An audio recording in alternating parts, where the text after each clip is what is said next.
আপনার কাছে ক্ষমতা আছে, এটা আমানত। আপনার কাছে জ্ঞান আছে, এটা আমানত। আপনার কাছে পাওয়ার আছে, এটা আমানত। আল্লাহ তাআলা চাইলে ছিনিয়েও নিতে পারেন, আবার চাইতে বাড়িয়েও দিতে পারেন। সুতরাং যা করবেন হিসাব করে করেন, কারণ মাটির তলে কে কেমন আছে পৃথিবীর সব খবর নেওয়া গেলে মাটির তলের খবর নেওয়া যায় না, ঠিক কিনা বলে?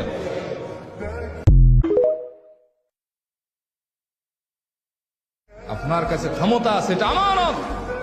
আপনার কাছে জ্ঞান আছে, এটা আমানত। আপনার কাছে পাওয়ার আছে, এটা আমানত। আল্লাহ তাআলা চাইলে ছিনিয়েও নিতে পারেন, আবার চাইতে বাড়িয়েও দিতে পারেন।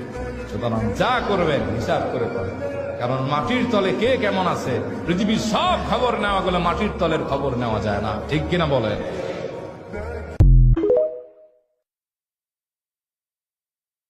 আপনার কাছে ক্ষমতা আছে, এটা আমানত।